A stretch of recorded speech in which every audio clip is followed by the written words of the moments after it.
ఉన్నా ఏ కోరికలున్నా నేను సమాధిలో ఉండలేను. ఇదే దేవి నాకొద్దు, ఒక గురువు గారే కావాలి, ఆమె చెప్పినటువంటి పాఠమే కావాలి అని నేను పూర్తిగా నిర్ణయం చేసుకొని, ఇక నాకు జన్మే వద్దు, జన్మకొస్తే అన్ని కష్టాలే, నాకు సుఖాలు లేవని నాకు నేను చెప్పుకొని, నాకు నేను విచారం చేసుకొని, విమర్శించుకొని, వీటన్నిటికీ ఒక నమస్కారం పెట్టి అమ్మవారికి ఈ శరీరాన్ని వాడుకుంటూ, కానీ ఈ శరీరాన్ని నమ్మకుండా ఆ స్థితిలో ఉండాలంటే నువ్వు అన్ని త్యాగం చేస్తేనే ఉండగలవు. నాకు సంసారము కావాలి, మొగుడు కావాలి, పిల్లలు కావాలి, డబ్బులు కావాలి, కానీ గురువు చెప్పినటువంటి మాట కావాలంటే ఏ రాజుకి మనం ఏమి ముందుకు వెళ్ళలేం, ప్రోగ్రెస్ ఏముంటుంది. తాతగారు మ్యూట్ లో పెట్టుకోండి.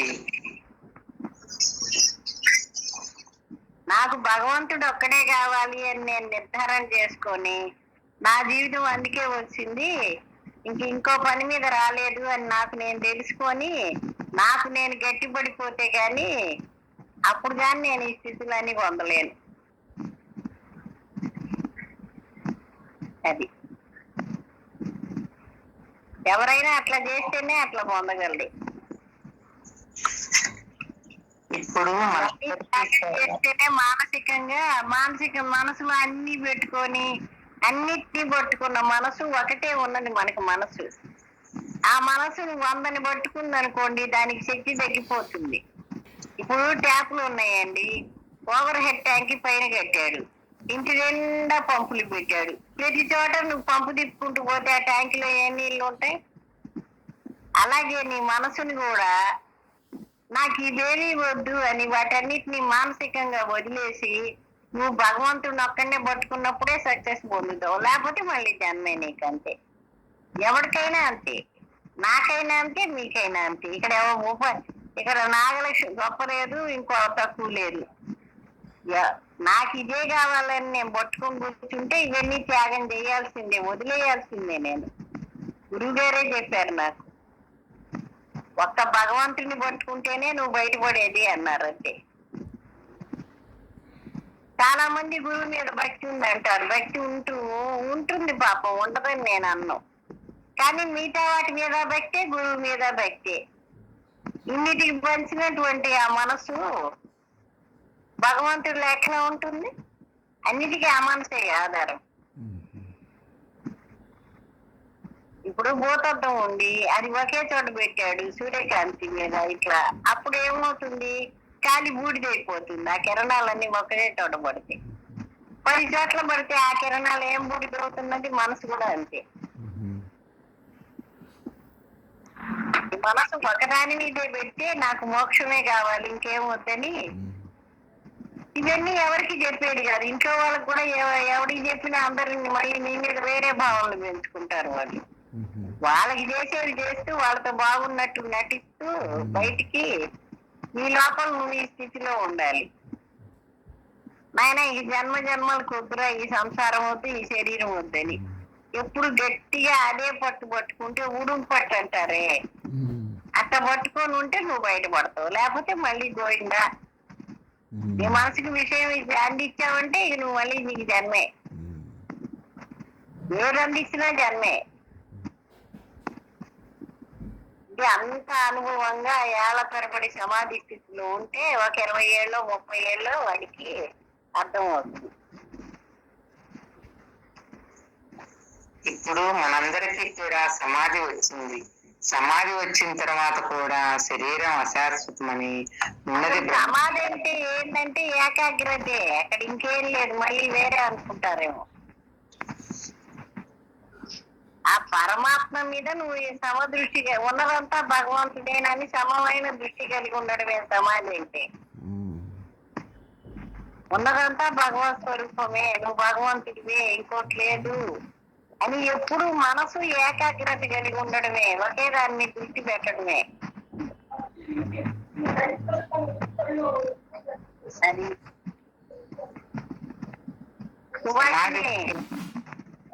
హలో చెప్పండి విషయం. నేను చెప్పే దాంట్లో ఏమన్నా తేడా ఉంటే సరిగ్గా చెప్పండి. ఇలా వీడు మూలాన్వేషణ అహమూలాన్వేషణగా లోతుగా వెళ్ళాలి. ఆ లోతుగా విచారణ చేస్తేనే గాని వాటిలో ఉండేటువంటి వాసనలన్నీ కూడా ఆ లోతుగా ఉన్నటువంటి వాసనలన్నీ కూడా దగ్ధం కావు. దానికి మీరు బుద్ధి సూక్ష్మత చెందాల్సింది. బుద్ధి సూక్ష్మత చెందాలంటే ఏకాగ్రత అంటే మంత్రం మీరు ధారణగా చేస్తే కానీ ఆ ఏకాగ్రత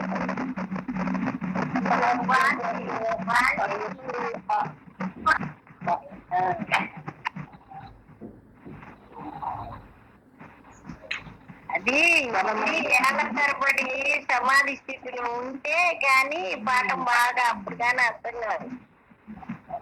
ఆమె చెప్పే ప్రతి మాట అర్థం అవ్వాలంటే ఏళ్ళ తరబడి సమాధి స్థితిలో ఉండాలి. ఆ మనసు ఏం చేస్తున్నదో అన్ని చెప్తున్నారు కదా.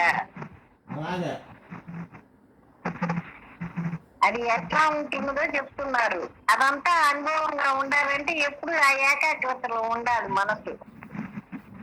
ఇప్పుడు మన మనసు ఎలా చెప్తుందో ఏం చేస్తుందో మనకు అందరికి తెలియబడుతుంది కదా.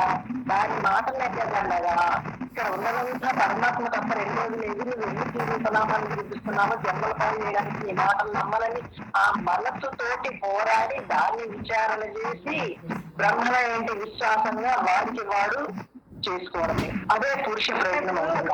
అసలు మనసుని ప్రశ్నించడానికి కూడా వాడు కొంత సాధన చేసి ఉంటే గాని దాన్ని వేరుగా చూడగలిగే శక్తి వీడికి రాదు. అంతేగా మరి లేకపోతే మనసుతో కలిసి అంతా చెప్తే దాని ఎమ్మడి పడిపోతారు. తెలియబడుద్ది వేరుగా సాధన చేస్తే గాని దాన్ని వేరుగా ఉండి చూసి దాన్ని ప్రశ్నించడానికి ఇది రాదు, బలం రాదు. ప్రశ్నించలేడు వాడు, దాంతో కలిసి పడిపోతాడు. ఇప్పుడు దోవ తెలియనోడు మనకి దొరికాడు, మనకి దోవ తెలిస్తావు. గుడ్డోడు గెలిస్తే ఏమవుతుంది? ఆ రకమైతుంది మన అందరి జన్మలు, పాడి జన్మలు. అది వీరికి అంతేగా. ఇప్పుడు కళ్ళు ఉన్నవాడు ఎవరు? గురువు. ఆ కళ్ళు ఉన్న వాళ్ళని పట్టుకున్నాం కాబట్టి మనం కూడా వాడు చెప్పిన మార్గంలో నడవడమే. ఇంకా మన మనసుని నమ్మకుండా, మన మనసుని నమ్మాలంటే మనసు బలంగా ఉండే ఇక్కడ నమ్మిస్తుండేవి. అందుకనే మంత్రం విడవకుండా చేయి. ఈ మనసుని నుంచి వేరుపడాలంటే దాన్ని మనసుని కూడా నువ్వు చూసేవాడిగా ఉండాలంటే ముందు అసలు విడిపడితే కదా వాడికి అర్థమయ్యేది.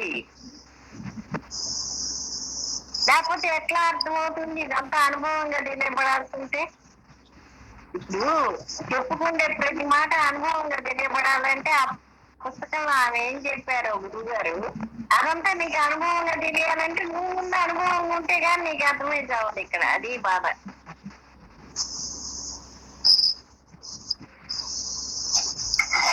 అందుకనే ముందు మంత్రం అని చెప్పారు. నిన్న సులోచన కూడా అదే చెప్పిందా. సమాజ స్థితి వచ్చిన వాడికి విడిపడటం అనేది వాడికి తెలియబడుతుంది కాబట్టి అదే దృష్టిగా ఏకాగ్రతగా ఉండటానికి వాడు ఎప్పుడు అదే దృష్టిగా ఉండటానికి వాడి ప్రయత్నం ఉండాలి. మనసు మాట నమ్మకం అలవాటు అవ్వాలి. ఇప్పుడు మనసు ఏంటి? విషయాలు ఎప్పుడు విషయాలతోటి మమేకం అయి ఉంటుంది, తాదాత్మ్యం జరిగి ఉంటుంది. దాన్ని అట్లాంటి మనసు నువ్వు సాధన చేసి దాన్ని ఏకాగ్రతగా ఉంచడం దానికి అలవాటు అవ్వాలి, విషయాన్ని అందివ్వకుండా. మరి అలా ఆ ఏకాగ్రతగా ఉండే మనసు ఏళ్ల తరబడి ఆ ఏకాగ్రతలోనే ఉండాలి. ఇంకో దానికి టచ్ కాకుండా ఉండాలి. మరి ఇదంతా ఏదైనా నేను చెప్పే ప్రతి మాట అందరికీ అనుభవంగా తెలియబడాలి. సాధన చేస్తే కానీ అర్థం కాదు ఇది. వీళ్ళందరూ ఇప్పుడు మనం అందరం కూడా సాధనలో ఉన్నాం కాబట్టి అర్థం అవుతుంది. నేను అర్థం కాకుండా లేదు, అందరికీ అర్థం అవుతుంది. కానీ ఇంకా బాగా ఇంకా తీవ్రంగా వైరాగ్యం కలిగి ఇంకా విచారణ లోతుగా చేస్తే గాని అసలైన స్థితిలో వీడు నిలవలేదు. అంటే వాడు విపరీతంగా ప్రయత్నం చెయ్యాలి. అవును, చేస్తే గానీ అర్థం కాదు. గురువు గారు చెప్పినటువంటి పాఠం అనేది ఇప్పుడు చదువుతున్న పాఠం వాడికి అనుభవంగా తెలియపడాలంటే వాడు ఎప్పుడు ఆ ఏకాగ్రతలో ఉంటే అర్థం అవుతుంది. ఉన్నవాడు వాడే కాబట్టి అర్థమవుతుంది. ఆ అర్థమైతే చాలు కదా, ఆ స్థితిలో ఉండటం కదా కావాలి మనకి అనుభవంగా. అంతేగా ఆ మరి. అర్థం అవడం కూడా లోతుగా బాగా అర్థం అవ్వాలి. లోతుగా అర్థమైతే గానీ లోతుగా ఉండాలి. ఇప్పుడు ముళ్ళు లోతుగా ఉందనుకోండి, ఆ ముళ్ళుని తీయడానికి అంత లోతు దాకా ఈ ముళ్ళుని పోనిస్తేనే తీయగలం. అలాగే అంతర్గతంగా ఉన్న లోపలికి వెళ్తేనే ముత్యాలు రత్నాలు దొరికేది మరి. అలాగే మనసు, నీ మనసులో సృష్టి అంతా నీ మనసులోనే ఉంది మరి. ప్రతి దాని మీద వాడికి విచారం రావాలి, అన్ని తీసేసుకోవాలి, అన్ని రూపనామాలు ఖాళీ అవ్వాలి, మొత్తం ఖాళీ అయిపోవాలి, ఎక్కడ ఏమీ లేకుండా. ఖాళీ అయిపోతేనే ఆ ఖాళీలో నిలబడుతుంది ఆ మనసు, లేకపోతే మళ్ళీ ఏదో ఒకటి వాడిని ఇది చేస్తాయి.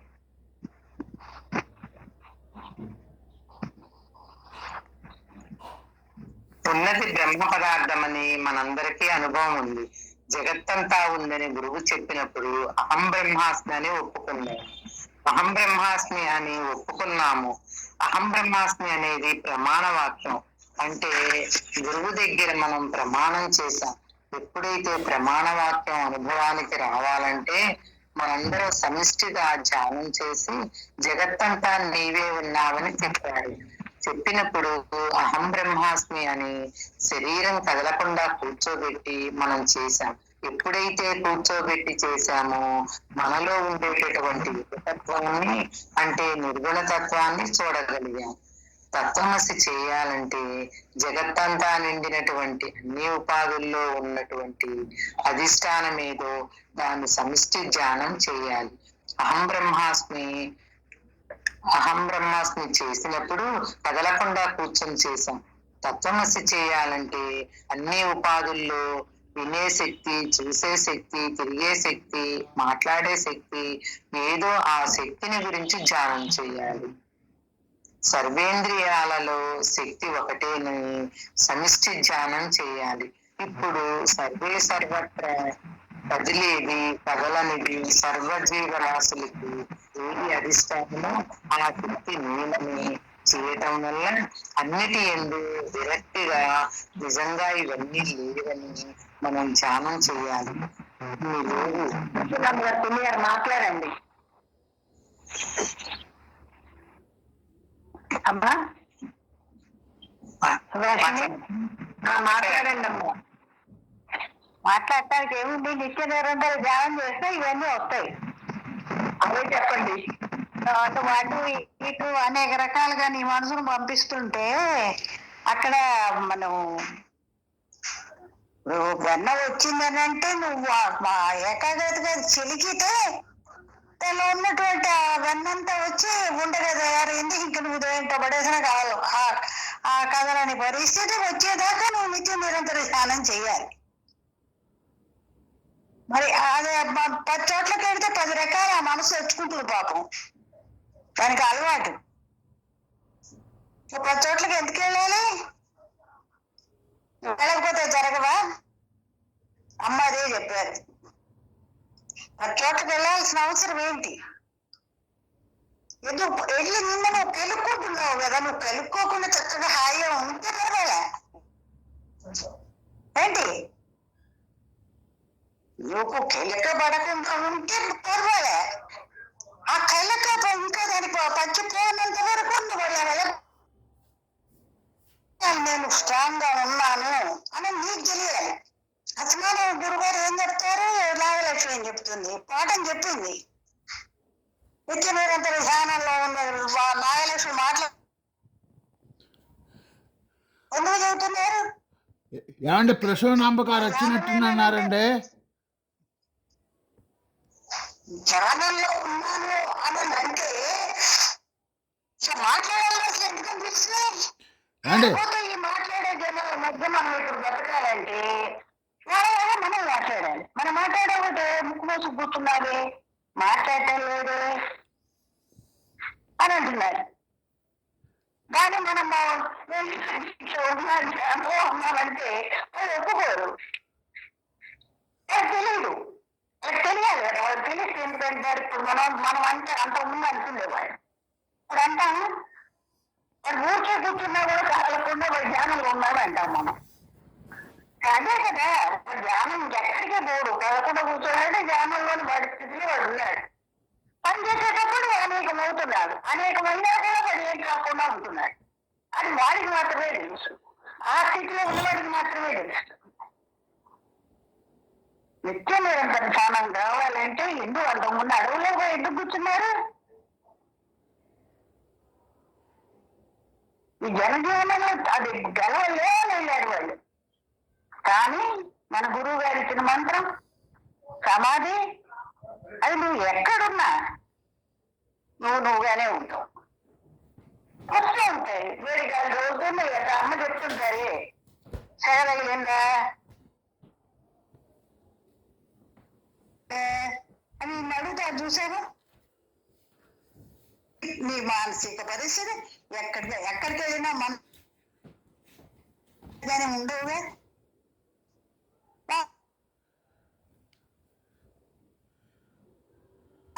నచ్చడం నచ్చకపోవడం అనేది ఎవరికి? మనసుకు మాత్రమే. నువ్వు 2 పాతికేళ్ళు నువ్వు ఆ గురువు సేవలో ఉన్నవాడికి నీకు ఎక్కడికి వెళ్ళినా అందరికి తగులుతుంది. తగిలినా వాడు ఎట్లా తగిలింది, ఘాటుగా తగిలిందా, లైట్ గా సెగలకి ఊరుకుందా అనేది నీకు తెలుస్తుంది. ఎప్పుడు? నీవుగా ఉన్నప్పుడు మాత్రమే.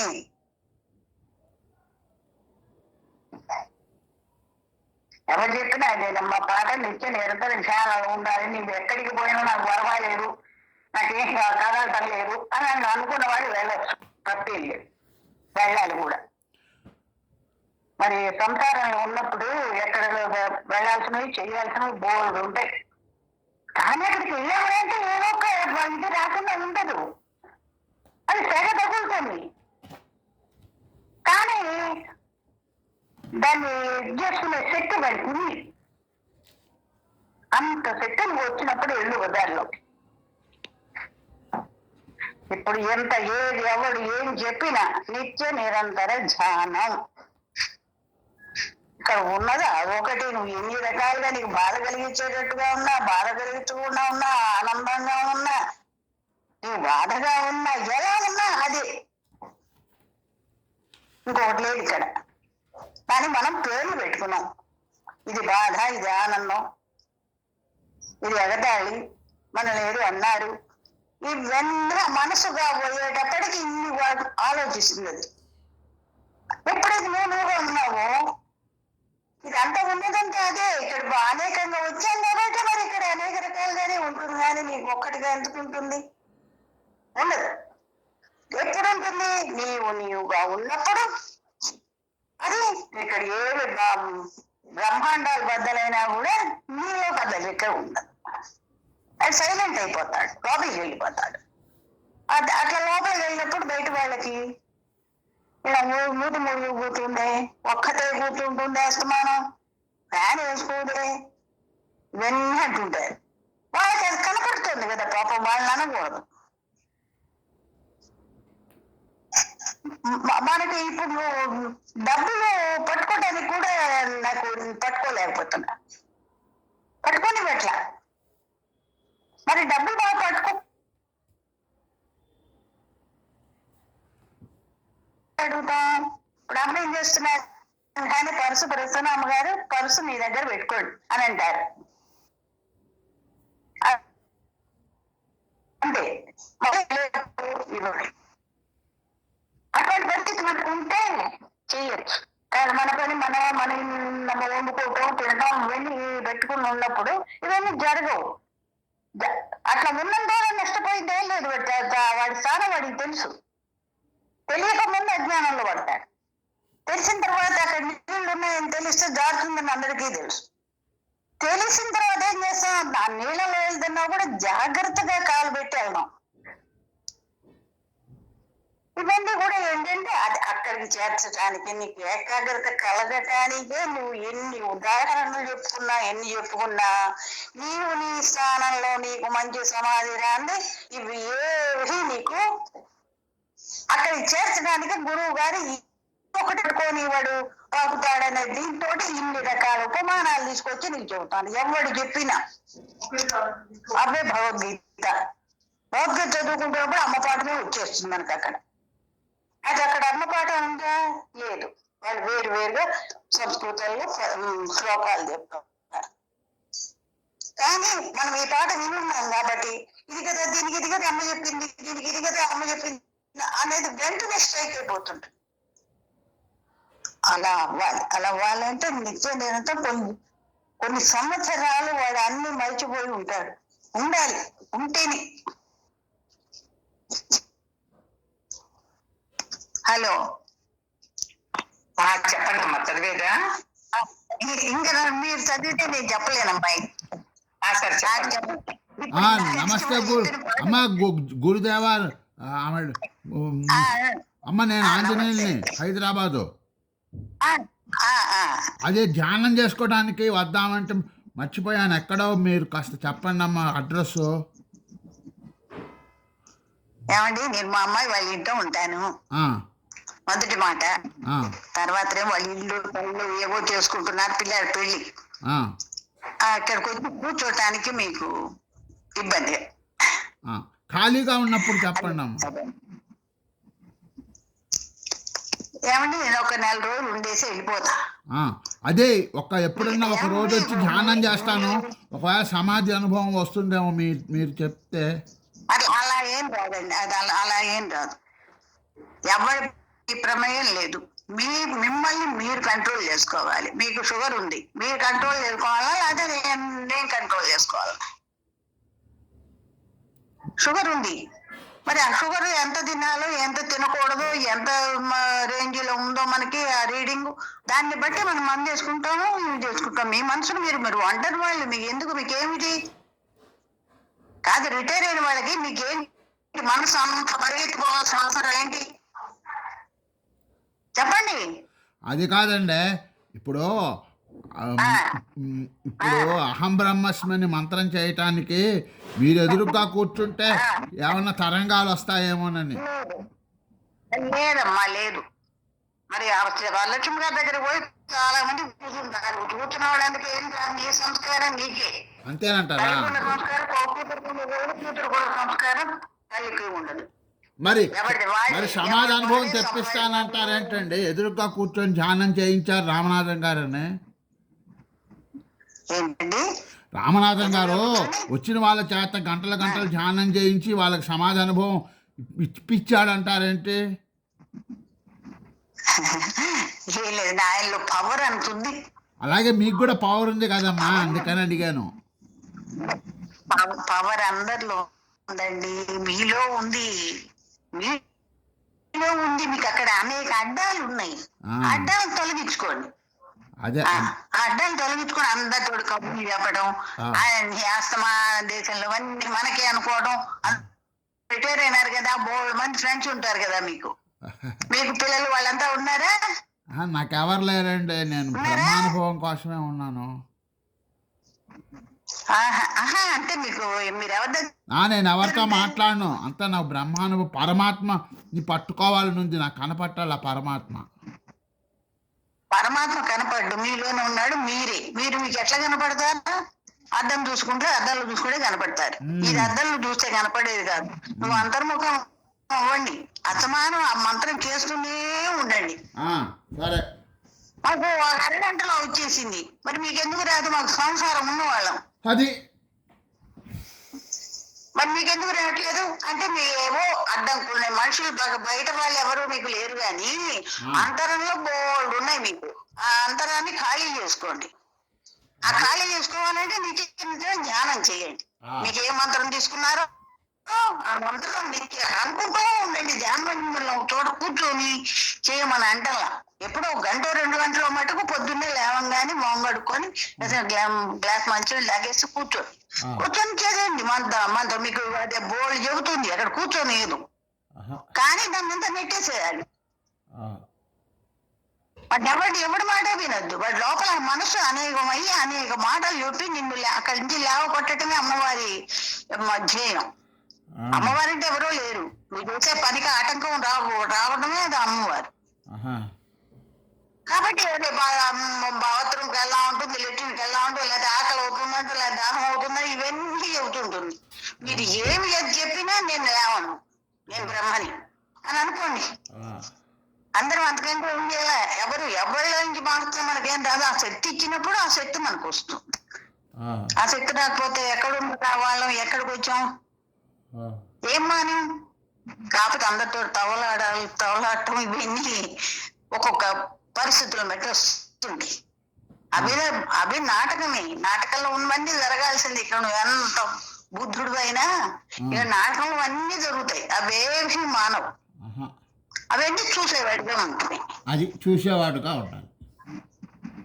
చూసేవాడిగా ఉంటుంది. మీకు బాధ కలిగి ఉండొచ్చు, మీకు హాయి కలిగి ఉండొచ్చు, మీకు ఆనందం కలిగి ఉండొచ్చు. ఏదున్నా చూసేవాడిగా ఉండండి. అది ఏమి చెప్పద్దు, ఎవరికి ఏమి చెప్పద్దు. ఏమంటే మనం బ్రహ్మంగా ఉన్నప్పుడు చూడటం అనేది జరుగుతుందంటారా? మరి ఆ మనసుకు మీరు నేర్పాలి కదా. అందుకే కదా సమాధిలో కూర్చోమనేది. అదే అప్పుడు మనకి ఏమి కనపడవండి సమాధిలో ఉంటే. ఏమండి మీ మనసులో ఉన్న మీ కనపడక ఎవరికి కనపడతాయి? అవన్నీ ఆ మంత్రం చేయగా అవన్నీ తొలుగుతాయి. అది ఇప్పుడు నిద్రపోతున్నాం కదండి, పడుకోగానే నిద్రపోతున్నారా మీరు? పడుకో రావట్లా. లేదు కదా. ఎన్నో వస్తువులు ఉంటాయి, ఎప్పటికో నిద్రలోకి వెళ్ళిపోతాం. ఇది కూడా అంతే. కాకపోతే ఇక్కడ మంత్రం అనుకుంటున్నాం. ఈ మంత్రం యొక్క పవర్ ఏంటంటే నిన్ను లోపలికి తీసుకెళ్ళిపోతుంది, ఆ నిశ్శబ్దంలోకి తీసుకెళ్తుంది. మనము ఈ బయట జరిగిన పొద్దున్న సాయంత్రం జరిగినవన్నీ మనకు వస్తుంటాయి పడుకోగానే. అవి ఎప్పుడు అయిపోతాయి మనకే తెలియదు, ఎప్పుడు అయిపోతాయి. అప్పుడు రాత్రి మా నిద్రపోయినామని చదువుతాం తెల్లారి. ఇప్పుడు ఇది కూడా అంతే. కాకపోతే అది ఇది ఆధ్యాత్మిక నిద్ర, అది మామూలు మానవ జీవ నిద్ర.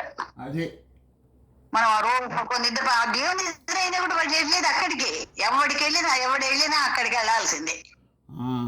వాడికి ఓళ్ళు తెలియనటువంటి స్థితికి వెళ్ళిపోతాడు. కానీ అది సమాధానం వాడికి తెలియదు. ఓళ్ళు అందరం నిద్రపోతున్నాం. ఆ స్థితి మనకు తెలియదే. ఏం చెప్తాం తెల్లారేటోడికి? నేను మా నిద్రపోయినాను అంటున్నాం. అది ఎవడు చూశాడు? ఆ మా నిద్రపోయినాను అన్నది. ఇవన్నీ మనం చేసుకోవాలి. మీకు ఎవరు లేరు, ఏమీ లేదు అన్నప్పుడు శుభ్రంగా మొహం కడుక్కొని అంత ఏదో తినాల్సింది తినేసి అక్కడ కూర్చోండి. అలాగేనమ్మా. మీరు రోజు ఎక్కడ కూర్చుంటారు అక్కడే కూర్చోండి. ఏ మంత్రం అమ్మ ఇచ్చారో ఆ అమ్మని ఆగిపోతూ ఉంటుంది. ఆగిపోతే ఆగిపోనియండి, మళ్ళీ పట్టుకుంటున్నది. కానీ ఆగిపోయిందే, అయ్యో ఆగిపోయింది అనుకుంటాం కదా. అట్లా మీరు అక్కడే కూర్చొని ఒకే పద్ధతిలో ఒకే టైంలో కూర్చొని చేసుకోండి. సరేనా? ఉంటాను బాబాయ్ గారు. అలాగేనమ్మా. అలాగే అట్లా చేయండి.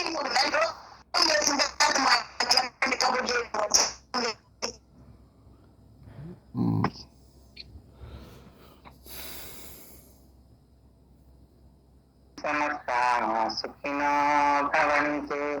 లోకాన్ సమస్తాః సుఖినో భవంతు.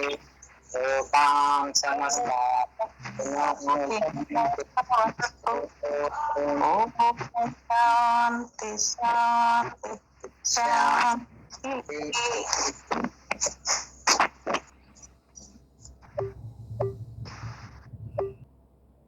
జై జై గురుదేవ.